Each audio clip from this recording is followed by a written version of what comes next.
So I will be presenting on trans awareness at UP Law, which is the awareness campaign aimed at the implementation of the UP Trans Protocol. It's not a very long presentation, but it's a presentation that allows us to begin having some of the conversations that Liberty spoke to. I mean, I think the trans Liberty's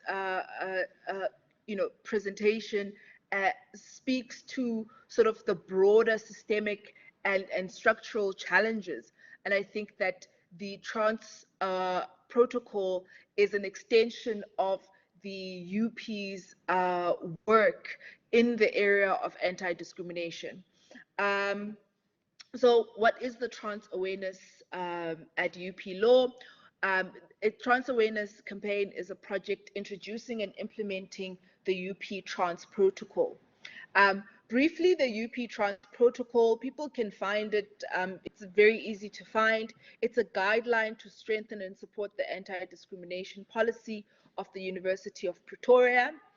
It's directed at eradicating discrimination against transgender, gender non-conforming, and non-binary members of staff and the student body. Apologies for the background music proudly provided by the Taxi Association.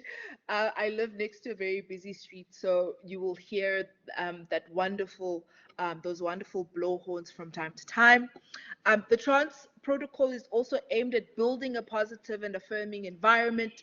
Again, it's the beginning of a process. Through Liberty's, presentation, you begin to understand the depth and the extent of, the need for a cultural shift, not only within the Faculty of Law, but within the University of Pretoria as a whole. So we're hoping that this project will begin the process of moving not only the Faculty of Law, but also the University of Pretoria as an institution away from a culture of binary gender norms, which contributes to systemic and structural exclusion of trans, gender non-conforming, and non-binary members of the faculty and students, which is very important. The implementation, the primary messaging of the campaign is quite extensive, but an all-encapsulating way of articulating the primary message is that, the Faculty of Law is celebrating and through that valuing the diversity of its staff and student body in line with the constitutional values of human dignity, the achievement of equality, and the advancements of other human rights and freedoms. The faculty aims to create an environment in which all staff and students feel equally valued and in which transphobic behavior is not tolerated. I think that messaging is very important, and it speaks to and echoes what Liberty spoke about. It is about reorientating the institution and the culture institution away from a fundamental bias towards accommodating a particular kind of body, a particular kind of economic privilege, a particular kind of able-bodiedness or gender expression.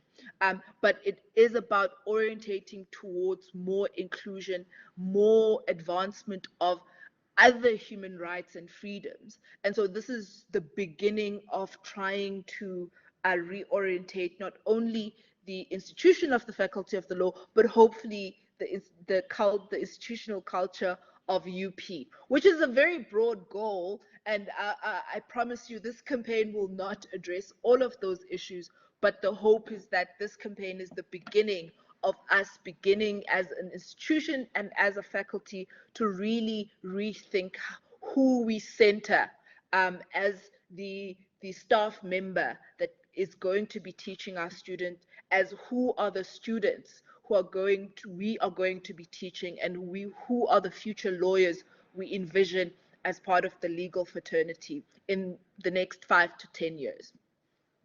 The implementation of the protocol, the primary output will be a web page or a web portal that will be trans awareness at UP Law.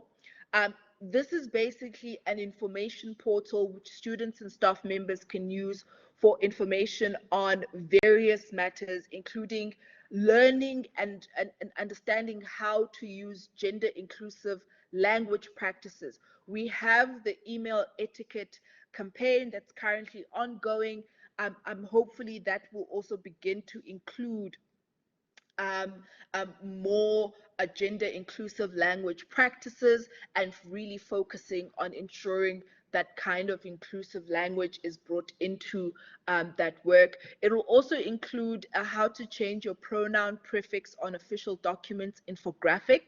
That is the primary aim and goal of the trans protocol. If you read the trans protocol, and I encourage members of the faculty and students to actually read the trans protocol and understand it goes into more depth around the legislative background and what informs the policy changes in our anti-discrimination policy in the institution. It will also include information links to various trans and intersex support resources. That includes links to organizations such as Gender Dynamics, such as Iranti, which is another trans and intersex focused organization. ISA is Intersex South Africa. And other outcomes of the campaign include we'll have an ongoing social media campaign, we'll have a logo competition for students, design competition, we'll also have t-shirts um, um, for hopefully faculty members and students to wear, and we'll have campaign hashtags that will allow us to drive the campaign on all social media platforms. So how can you support as a staff member and as a student of the campaign?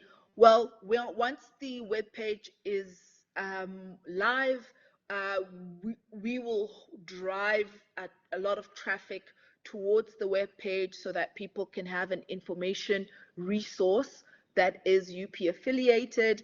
But also there are other ways that you can begin as a staff member and as a student to support the implementation of the policy in beginning to shift or make cultural shifts in how we orientate ourselves, not only to the institution, but the assumptions we make in the relationships we create within the faculty.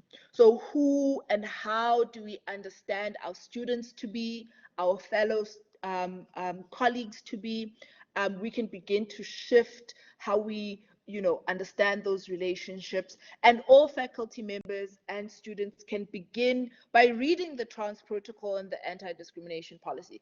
I think that's a very important start, that we can actually know what it means. Not only for us personally at the individual level, but also for other students and staff members, and how we can begin to act in supportive ways in line with the trans protocol and the anti-discrimination policy. I think that we are required to include an anti-discrimination statement in all study guides. I might be wrong. So that's the beginning, and perhaps we can talk about and even propose what does being inclusive in the classroom in terms of how do you begin introducing a much more gender inclusive practices in the classroom as well. I hesitate to say that I have an open door policy or an open email policy that colleagues can approach me and ask questions. No question is too silly.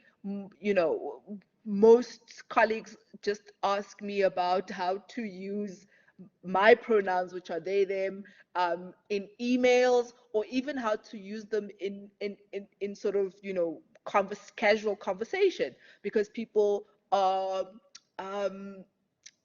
very aware of not,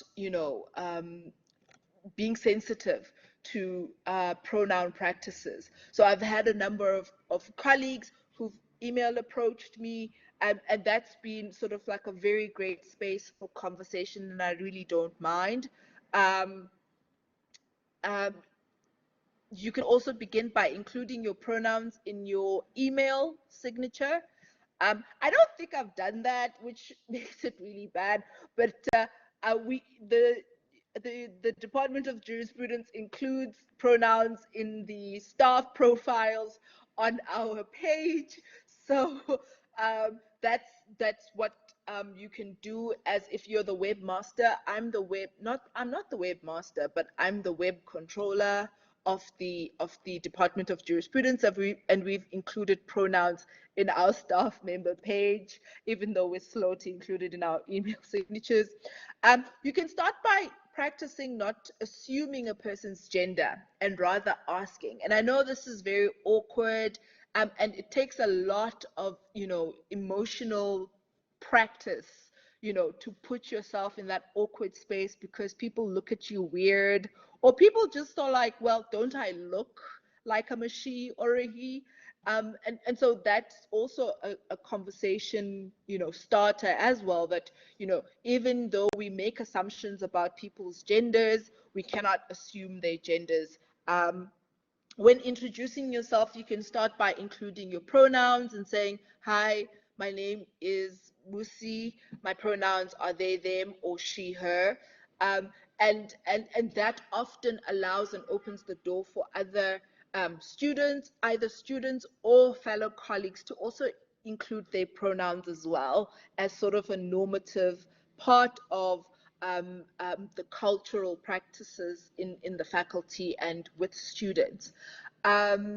Using gender neutral language in emails and your electronic communications.